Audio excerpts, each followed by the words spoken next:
You are in for a treat today because you will be meeting and seeing how a great artist does a watercolor still life that looks so realistic it's going to blow you away. Welcome to Shelley Prior in Canada. Hey, Shelley.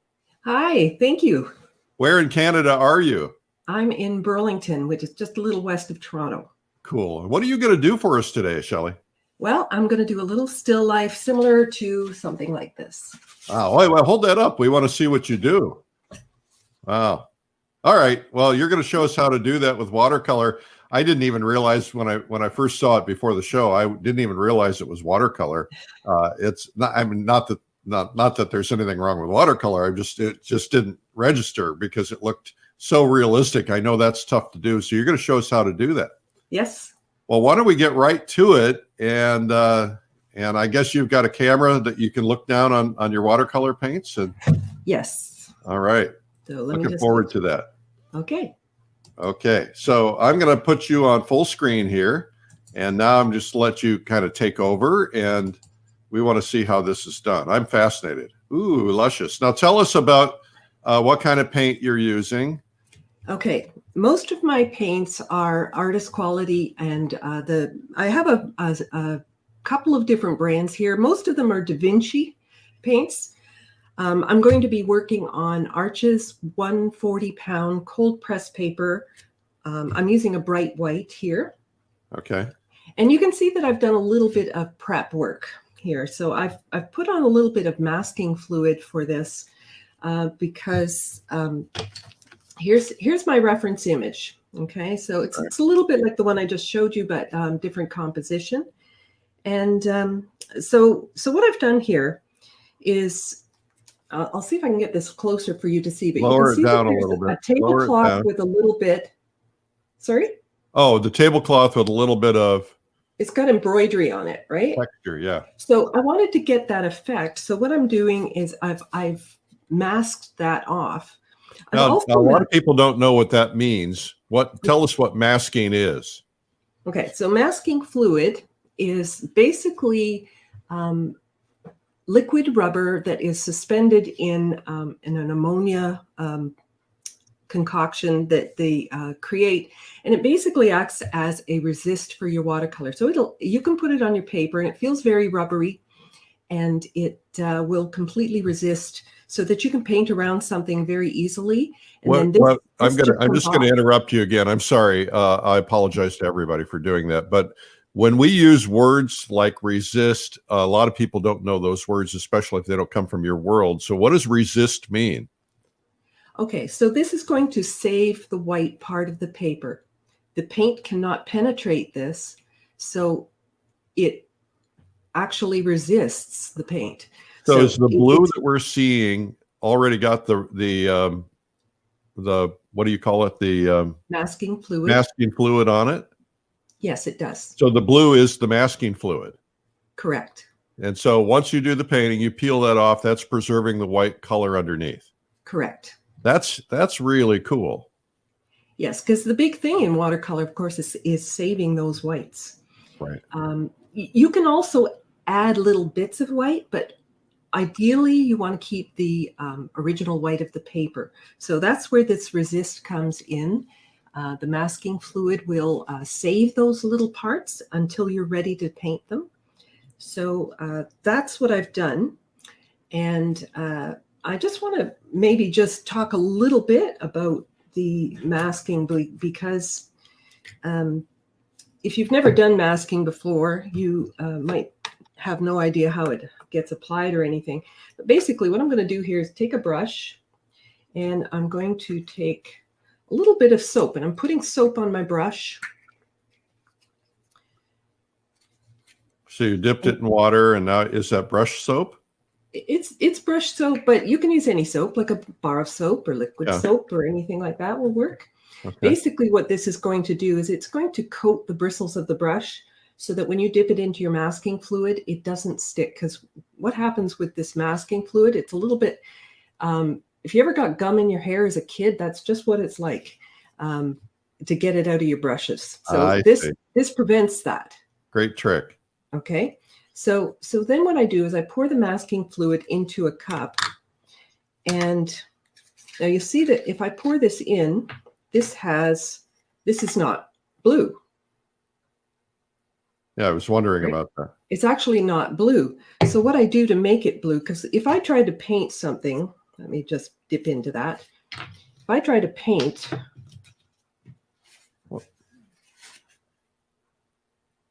you're not going to be able to see it. Paper, you can't see it, right? Yeah. So I want to make it blue so that I can see what I'm doing, so that I can do it accurately.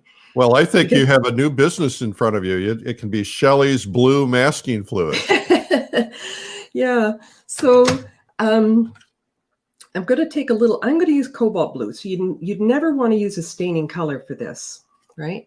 Take a little bit of cobalt blue, and I'll just put a little bit on the side and let it drip down there. Yeah.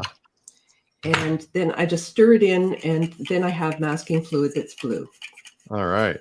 All right. And that's what I can work with. And if I can see it, I can paint a lot more accurately with my masking fluid. Great. What is a staining color? What colors would you not use? Nothing that is a phthalo, for sure. Nothing that's a phthalo. There's a lot of greens have staining colors in them because they contain some phthalo. If you wanted to test whether or not a color is staining or not, paint it on something, let it dry, and then use a brush and see how much it lifts. If it still leaves color on there, you'll know that it's a staining color. Okay. I've learned some things. I wonder if that would work with oil paint. Now, I know with oil, you can just put white over other things, but sometimes you can't really get it to cover something dark, or if you're trying to preserve an area, white spot for the sun or something. Wonder if it would work with oil. Probably not, because the viscosity of the oil paint is a lot thicker, and you wouldn't get as much of a clean edge. So in other words, if the paint were thicker and you tried to remove the masking fluid, it'd probably give you a bit of a jagged edge. I see. Okay. But I'm going to try if it. you tried it thinly, it might work. I'm going to try it. I've never tried it. Okay. But yeah, the oil paint is a little thicker, so it probably would not, probably wouldn't behave the same, I wouldn't think. All right. So for people who just tuned in, by using this blue masking fluid, putting some soap on your brush so it doesn't stick to your brush, putting some color into your masking fluid, now you can see it, and you're going to put it any place that you want the white to be preserved so you can pull it off later. Right. Okay. So for example, I'm gonna paint in this little section right in here. Is there a way you can get your reference photo and maybe kind of put it at the top of your tray or something on that big white square right there by the top of your tray? Sure, right there. Yeah, How's that? That'll help. Thank you. Yeah. So if I'll put this in here, and that area, and you can see it's very liquid. Yeah. And in, I don't know, a couple of minutes, that'll be dry. Okay. It doesn't take very long. All right. So now, and I did all this previously so that I could come in and do something a little different here. I want to do this really dark background, because one of the things that people mention about some of my painting is that the things are dark enough that they don't believe it's watercolor. They always kind of think that watercolor's all transparent and it's all, very, very soft looking. And I paint more realistically. So I'm going to show you how I would achieve a really dark background like this. Okay. I should mention that one thing that I did before I started any of this, you can see that I've got actual water. I don't know how much light I've got here, but yeah, I can see it. Water sitting in my wells there, so that I've softened up my paint. Okay, so you take a droplet and just kind of put water on all your paint. Yeah, I just take one of these droppers, pipettes. Yeah. And I've put some water in there because I want to soften up the paint that's here. Because one thing when you're painting realistically and you want to get rich color, is you can't do it with dry paint. Okay. You often see people in there scrubbing and scrubbing and scrubbing their paint, trying to get it softened up so that they can paint with it. and get a dark color, but they never seem to achieve it. So one way you can do it is by softening up your paint or going right to your tubes and putting fresh paint out. So you're using tubed watercolor paint? Right. I have taken a palette. This palette was empty when I purchased it 100 years ago, and I fill it with my colors. Now you'll notice that the layout of my paint, I've got everything grouped. Pretty much everything on this side is considered warm colors, and everything on this side is considered cool colors. Yeah. If you're setting up your palette, to set it up in a similar fashion to a color wheel is ideal. So I'm just going to take this is Payne's Gray that I'm using right here. Okay. So you can use tube paint and reconstitute it by adding water to it. Absolutely. Okay. I did not know that. That's good to know. Yeah. You don't waste paint in watercolor. Yeah. By the way, a couple days ago, we had a woman on who taught us how to make our own watercolor paint. Yes. I was a VIP person for Realism Live, and I got some of that paint, some of the pigments from her. Yeah. In my goodie bag. That was very nice. Yeah. Glad you enjoyed that. I'm sorry? I said, glad you enjoyed that. I sure did. Okay, so I've got my Payne's Gray, which has just come out of the tube here. And I'm using, now this brush, you can buy this at an art store, but I actually got it at a grocery store. This is a basting brush, but I want you to notice the size of it. It's like almost as big as my hand here. And even though I'm not working on a big canvas, I'm going to I'm going to use this giant brush. So my brush, I've dipped it in a little bit of water here, and I'm pulling it out, but I want to make sure I don't dilute this color too much. I need it to flow, but not get watery on me. So I'm pulling it out, and here goes. So I'm going to, I think I'll paint brush in this direction. Let me move this down a little bit. I have had to move my reference out of the picture for a moment, but that's a little too dry. So let's get a little more fluid going here. Wow, that's pretty intense dark.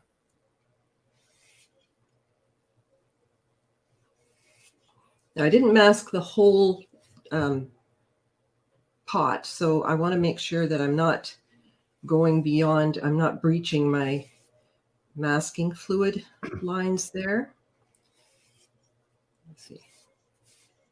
Look at that color. Like, that is rich color. Now, watercolor is going to dry about 20 to 20, or maybe 25% lighter.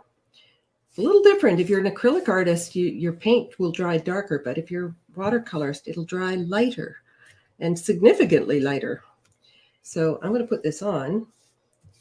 Now, I'm getting over to this side, and I'm thinking, oh, you know what? I think I'd like to tint this a little bit with something else.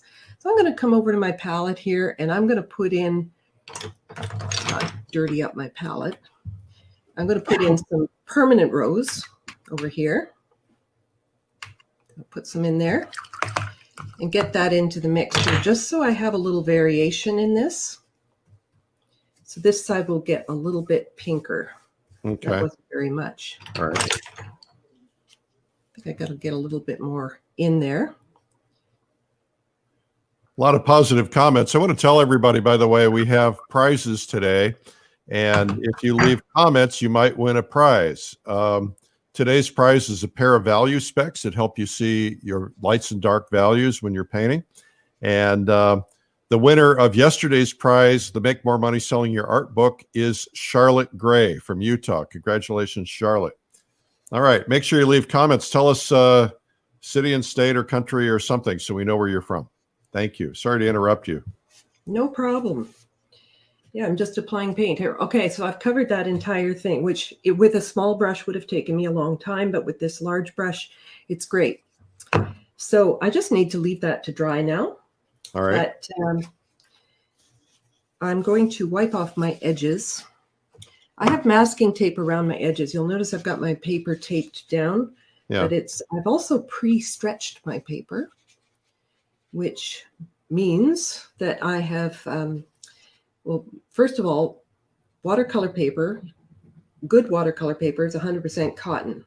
So it shrinks just like your jeans. And so what I've done is I've put it in the sink. Well, this was big enough I could put in my sink, but you want to soak it for about a couple of minutes, just long enough for it to get really limp. Oh, so you're taking the paper, putting it in water just before you start painting on it. So is it wet when you begin painting on it, or you wait till it dries? No. What I actually do is it comes out of the water, then I staple it down immediately, and I leave it to dry, because that's when the shrinking process happens. Okay. And once it's dry, because you see this is all dry. Once it's dry, it gets tight as a drum. First of all, it wrinkles like crazy, and you think, oh my gosh, it's ruined. I've messed it up, and you haven't. It gets wrinkly, but it shrinks because it's cotton. Okay. Well, I keep learning new things that I did not know. Thank you for that. You're welcome. Yeah, you'll be learning lots at Watercolor Live, I'm sure. Oh, yeah. Yeah, we're pretty excited about that. Yep, I'll be there. Oh, good. All right, so now I'm just going to leave that to dry. And actually, I could speed this up, and I could blow dry this.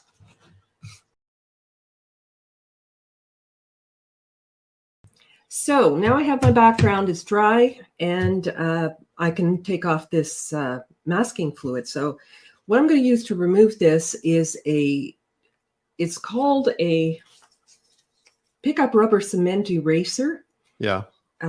But it's basically like crepe. You remember in the 70s and they had those shoes with the crepe soles? That's what it's like. So I'm going to just take this now and remove my masking. Okay, see how rubbery it is? Yeah, and coming off in a big strip. Well, such very sharp edge. This is fun.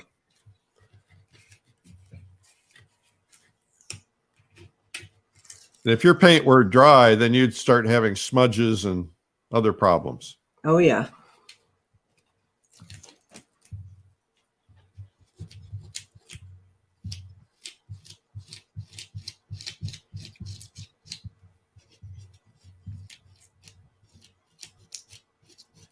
So you only ever apply masking fluid on dry paper, and you only ever take it off on dry paper. Okay.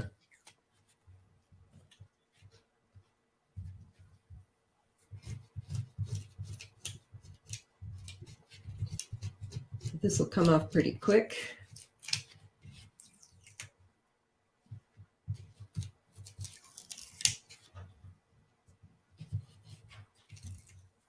Almost there. Okay. I don't want to take it all off though, because I have some painting I need to do down here. All right. So what I want to do for my foreground here, let me just set my brush aside, is I'm going to take a nice brush that's going to hold a lot of water for me here. What kind of brush is that? This is a black velvet oval brush, 1 inch. Okay. And I like the way it's got a big belly to it. So you can see sort of the width of it here. It's got a big belly. It holds lots of water, tapers to a nice point. Okay. So it allows me to sort of tuck into little corners, but yet still give a nice big wash. Okay. Okay. So what I want to do here for this tablecloth, because it's not pure white, it's a little bit white, and there's a little bit of highlight on the embroidery. So I'm going to just give this a little bit of color, and just sort of this ecru color here. I'm just going to put a little raw sienna here. Little raw sienna. Raw sienna by itself is a little bit too yellow. So if I want to dull that, I'm going to go to the complement, which would be purple. And I'm just going to pick up a little bit of dioxazine here to dull that down. And I'm going to super dilute it. This is almost like the opposite of what I did right here. Okay, sure. Super dilute. Lots of water so that this almost becomes just tinted water. All right. All right. Kinda So like I want to tea. come in and, sorry? Like tea. Exactly. So I'm going to wash this in. I'm going to work around my my teapot here, or my sugar bowl, I guess it is. And see, here's where I can tuck right up underneath there. And I'm going to work around my fruit that's in the foreground. Yeah, we can't see that very well. No, I know it's it's really super diluted. I'll hold it a little bit closer so you can see. Oh, yeah. See a little bit of color there? Yeah. All right.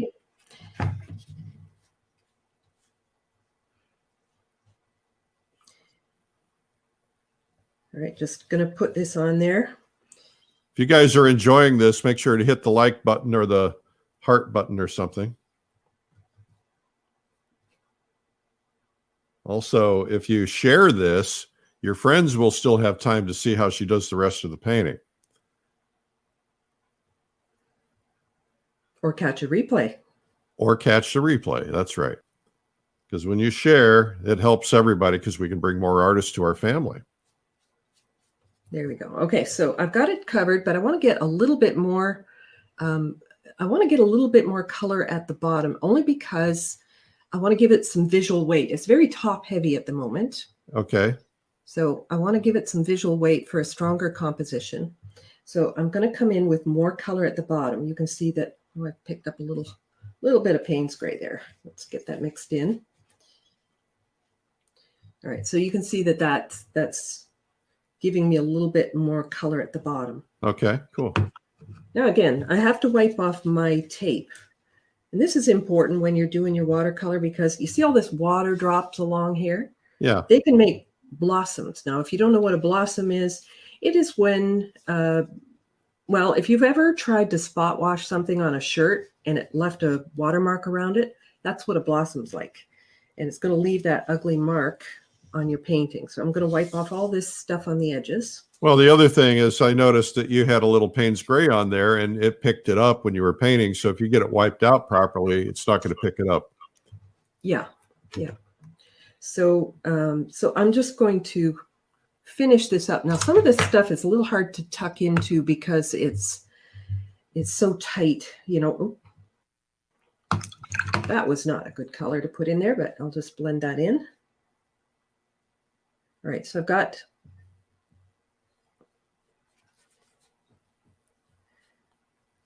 a little bit of this stuff to pull up to the edges. I didn't get it quite as accurate as I wanted while I had the big brush.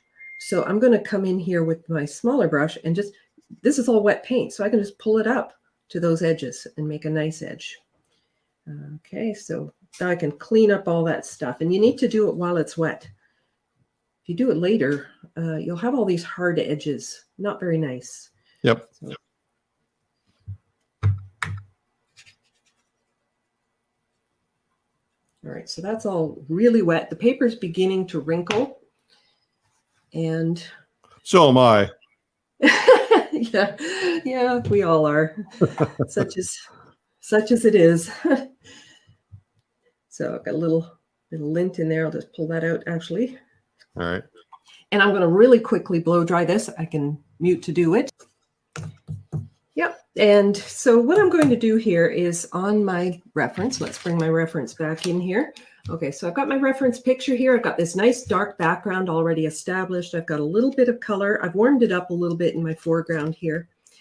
And I'm going to start working on this silver because silver is fascinating. Now, I'm going to leave me out of the picture here. Like I've got a little image of me taking the photo, and that's the downside to taking things that are reflective. But well, it's a self-portrait. Anyway, yeah, there you go. Yeah. I mean, it can be really interesting to include that kind of stuff, but I don't think I'm going to do that today. So what I could be doing right now is I could be masking around all the little bits and pieces in here, but I think in order just, to make this go a little faster, I'm going to just paint directly. And I will sort of skip around the highlight areas. Now, in watercolor, of course, you have to leave the white of the paper as your highlight. So if I do need to add any more in later, there is a paint that I can use that I can add that in. Okay, so I'm going to start mixing up my color that I need for here, which looks a little bit of a warm gray to me. So Okay. I'm going to actually take some of the color that I used in the cloth, and I'll pull that aside, and some of the Payne's gray, and that's what I'm going to use to make my gray. As much as possible, I like to try and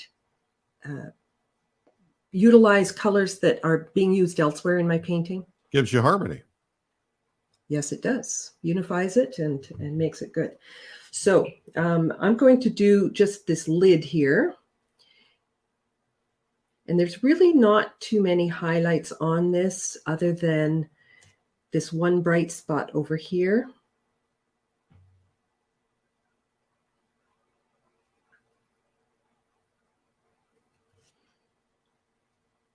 Now you notice I'm painting the whole thing one color. I'm not painting just the light color. I'm painting the whole thing because the darks will go in on top.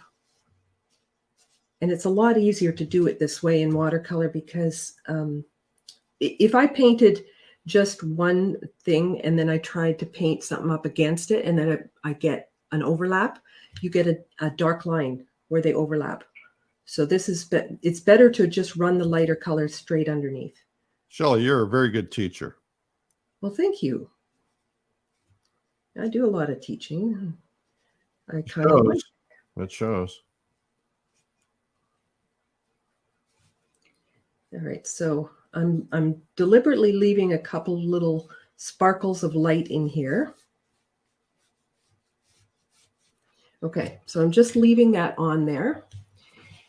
And I'm going to come down now into this section. Now this little part here, I already masked out, so I can just paint right over that. But I'm going to come down into here.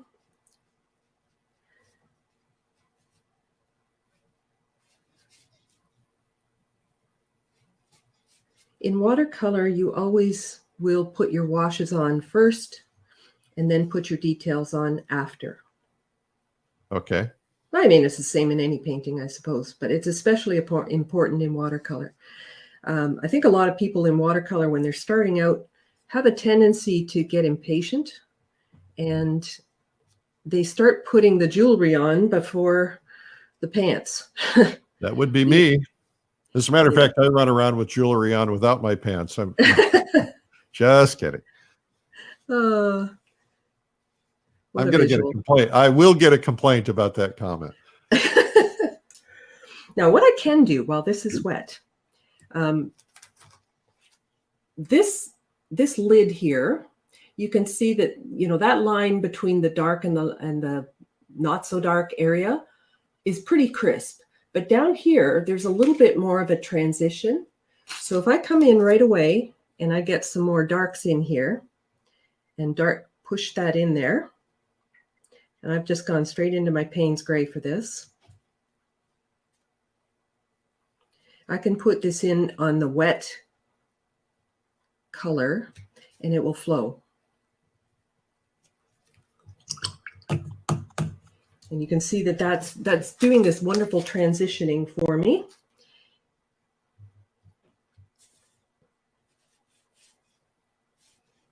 Now, I really don't need to paint all the stuff that's in here because the stuff that's in here is really not crucial to the overall design. So I'm basically just dropping in a little bit of color just to suggest that there's things going on in the reflection. All right.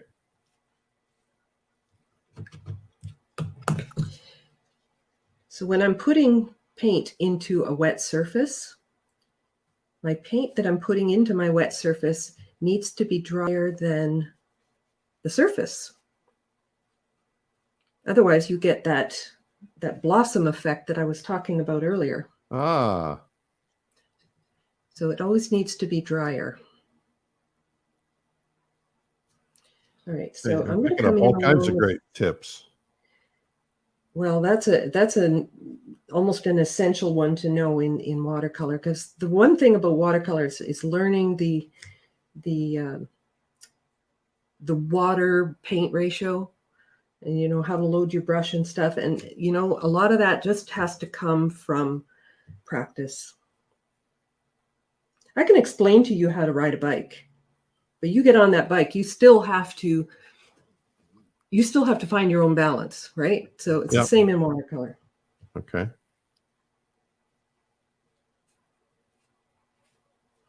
All right, so I'm getting a few of the darks in here. I'm just going straight into this Payne's Gray. This is, of course, what's being reflected in the sugar bowl, because it's what our background is. Got a little part up here I missed. I'll put that in there too. And I'll come down here. All right, so it's already beginning to get a little bit of that metallic effect just from doing that. Uh-huh. This is dry enough now, I think. No, I'm not going to push it. I'm just going to come back to my diluted color here. And I'm going to jump up here to this little thing at the top. That would be a dealy flopper. A which? It's a dealy flopper. If you don't know what a thing is, you call it a dealy flopper. Never heard that back one. to my being 10 years old and having silly things like that. It's like a thingamajig. Exactly. Or a doomahickey. Well, what? A doomahickey. Doomahickey. Hadn't heard that one. Well, then we're tied. I never heard of yours either. All right, so just putting a little bit of detail in that. All right. I can't come in and put any darks in there yet, or that'll just fill right in. That's a really small spot, so I'm going to have to wait on that. Okay. Jewelry has to come at the end, remember? Can you show your reference photo again, please? Yes. There's people tuning in late. There's the doomahickey. Yeah, okay. Good. Yeah. So that was that little part that I painted at the top. I left a lot of light on the left side. And I'm going to come down now and get a little bit of reflection in this lower part here, because being stark white doesn't quite cut it. I do have my little pieces of fruit in here, so I have to ask myself one thing. Is my tablecloth lighter or darker than those things? That'll determine whether or not I can paint through it or not. So since my fruit is darker, I can paint right through it. Okay. Right, so you should always ask yourself that question before you tediously paint around stuff. All right, so I'm going to come in. I'm going to wet this area first, I think, because I want to keep it quite light. So you're just wetting it. This is just water, yeah. Yeah, okay. I see a subject like something metallic and I'm totally intimidated by it, but you're really making it come to life, helping me understand how to do it.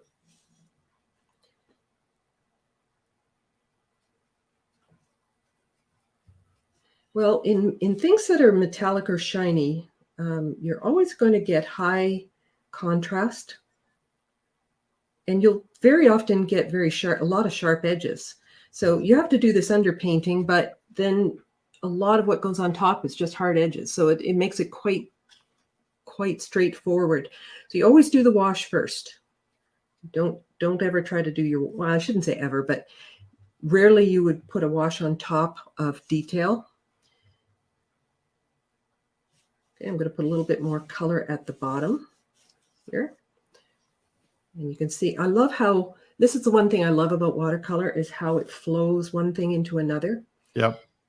And I'm going to come down into the feet of this thing too, but I'm going to try to skip around and leave a few whites. By that, I mean leaving the white paper. So I'm just hinting at a couple of spots that I want to get some color in these legs.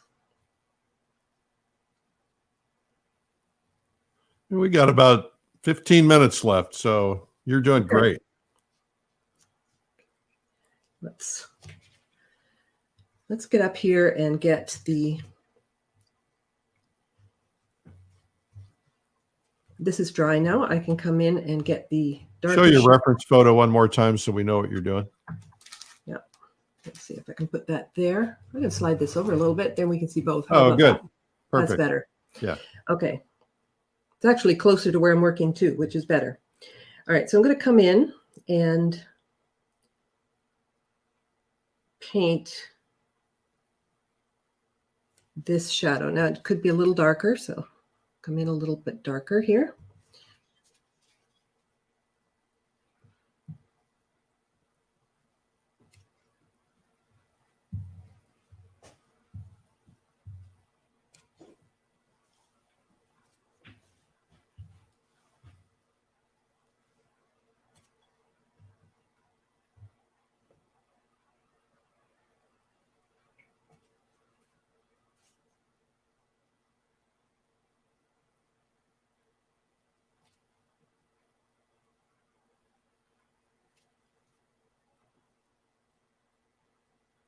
Now, as with watercolor, it almost always dries lighter.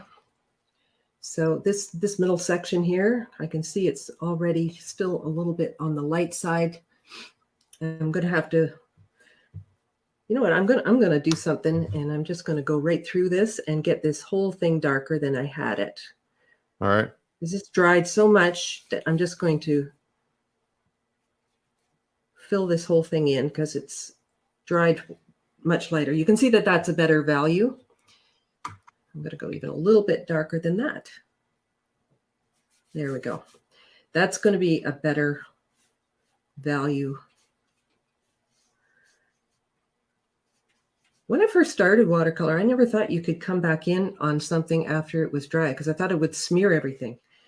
And but yeah, I found out once it's dry, you can, which is great.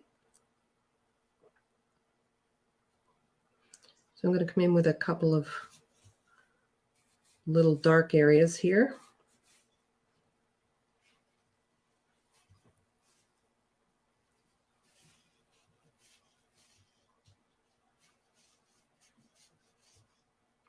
I'm working in wet.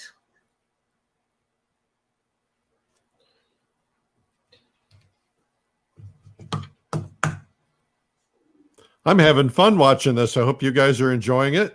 Give us a like or a thumbs up if you do, or leave a comment. And also a reminder that we have prizes. Today, our prize is a pair of value specs. And so if you want to win one of those, and everybody gets them, says they just absolutely love them. So put a comment in. Maybe we'll pick you, even if you're in a replay, because we pick them right before the next broadcast. And so you have an opportunity, even if you're watching late at night. We're getting huge numbers, Shelley, and on the replays, the average is 10,500 on the replays, and we had one the other day that went up to 65,000. That was Thomas Schaller. Wow. And of course, we're giving away a Thomas Schaller painting at paintinggiveaway.com, a $7,000 painting. So pays to have a big name like that, but you're knocking it out of the park. I think you're going to get a lot of audience. Thank you. Well, I'm glad to be here, and I appreciate you having me. Oh yeah, we love this. Okay, so I'm going to come in now and seem to have got a little bit of blue on my hand and got a little bit in there, so we'll just scrub that out before it becomes a permanent part. There we go. All right, there's a little bit of color, a little bit of shadow on the underside of this pot. I'm going to put that in there.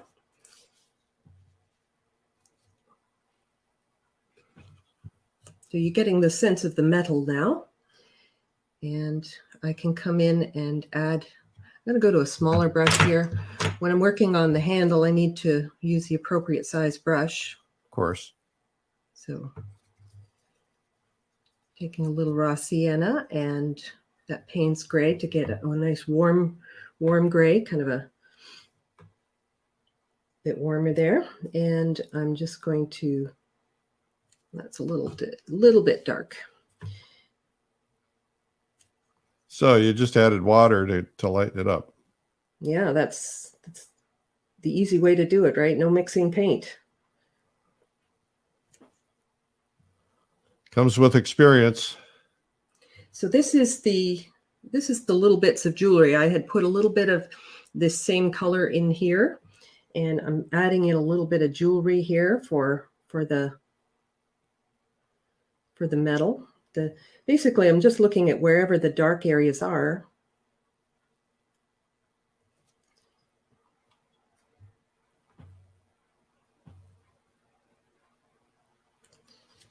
To add this in.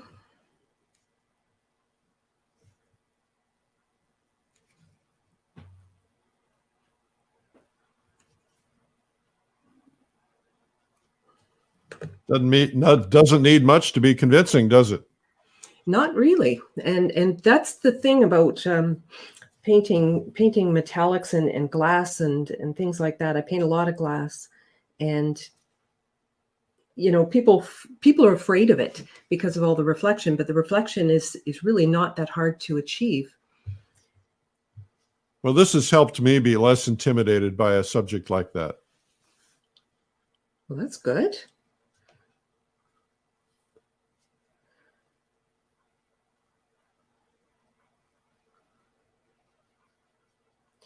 And I'm going to add in a little bit here.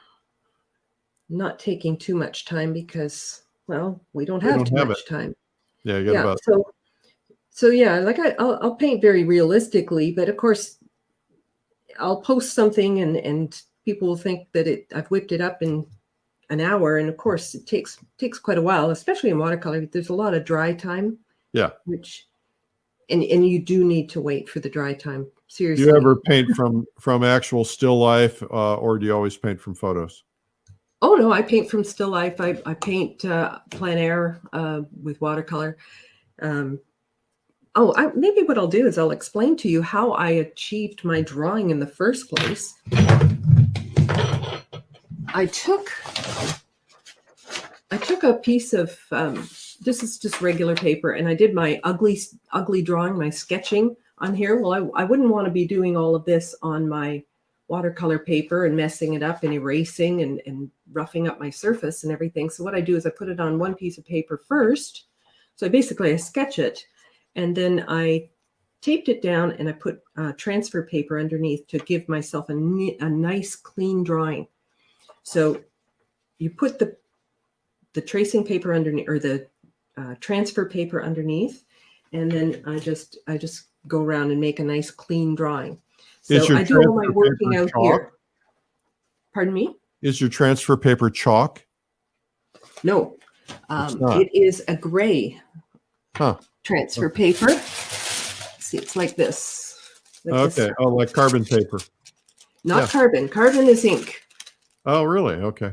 Yeah. So it has to be graphite paper, and this does come black, gray, and white. Okay. But I'm using the gray, and you can see this piece is like really well used. Yeah. The older it is, the better it is, because it transfers really lightly. So that's what I've done to get my drawing on here. All right. So you're down to your last 5 minutes or so. Okay. So this is your grand finale. So you got the idea about the metal. Let's take off some of the masking fluid from the tablecloth.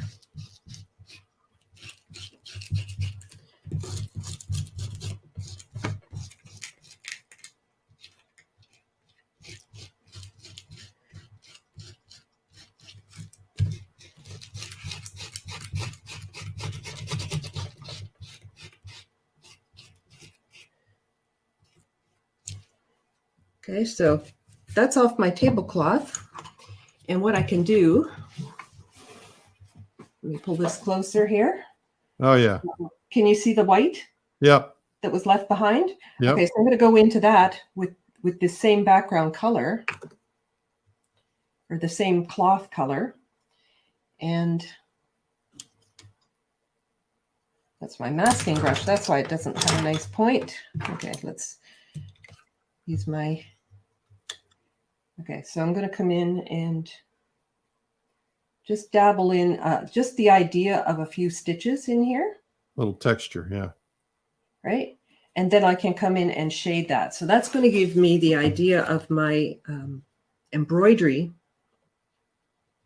I just come along there and just dabble in on all of that stuff. And so I'm not painting stitches. I'm really just suggesting them. People think I paint really realistically, but if you really zoom in, you'll see, oh, it's not really all that precise after all.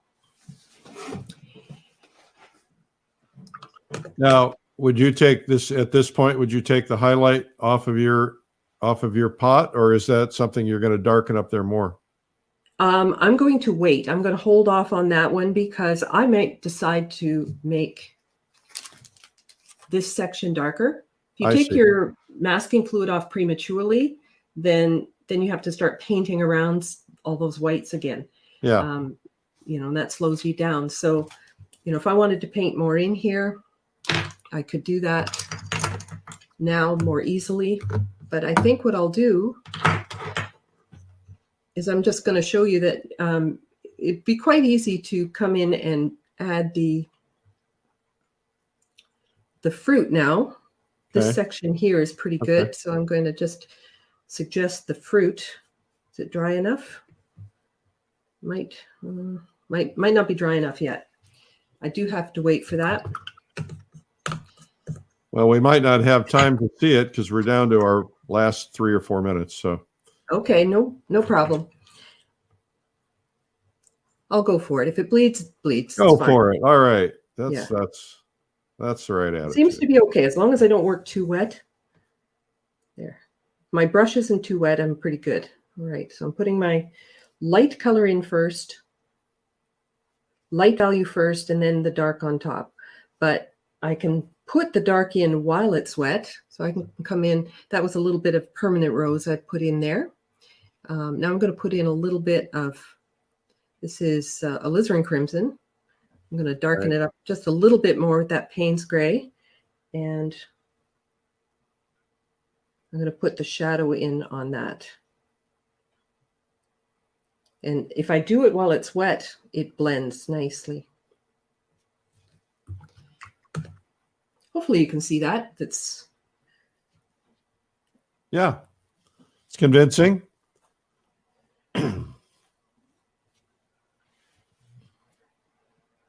All right, I want to put a little yellow into that though, along the top. A little too pinky for my liking. I'm going to yellow that up a little bit. If we've only got a minute left, I'm just going to show you one last thing, and that is to put the white on. So the white, this is P.H. Martin's Bleed Proof White. Bleed Proof White? Bleed Proof White. Now, people tend to use this in watercolor. Without any training, people tend to use this like whiteout. And it's really not intended like whiteout. Like, in other words, you can't just paint over something and then keep painting on top of it. This is intended as little accents.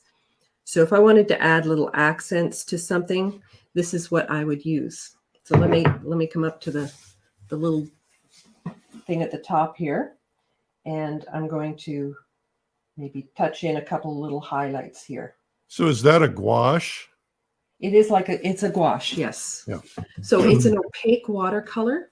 And the reason it's called bleed proof is because you can put it on top of something and the color from underneath doesn't come through. It doesn't mean that if you touch something beside it, it won't run.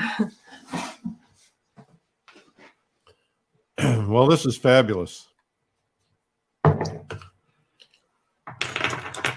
And since I'm still here, I'm going to just come in with the last few little shadows on this section up here to really make this top look like it's metal.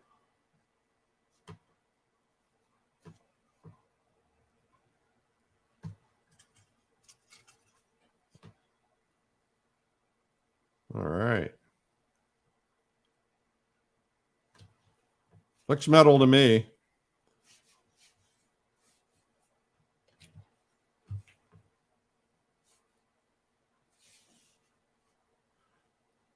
Well, you do us a favor, Shelley. When you finish this up completely, maybe you'll post it in the Facebook post of this broadcast. Oh, for sure. Okay. For sure. I'd love to. Well, why don't you come back on camera so we can say goodbye? You've done a fabulous job here. I love learning new things, and Shelley is a great teacher. I've learned so much today. You are fabulous. Well, thank you. Really, really nice. So yeah, post that image. And if anybody wants to find Shelley, you can find her website at, let's see here. What is it? ShelleyPrior.com. Okay. Now there's a couple of our other artists that are Priors. There's two Scott Priors, Scott W. Prior and Scott Prior, and now Shelley Prior. I think it must be a family thing. The cousins I don't know about, perhaps. Yeah, that's probably right. Well, Shelley, thank you for being on today. We really appreciate it. God bless. Keep your head in the right place. This is an interesting time. I don't know if it's as crazy in Canada as it is here, but I'm sure you're watching. All right. Thank you. Thank you.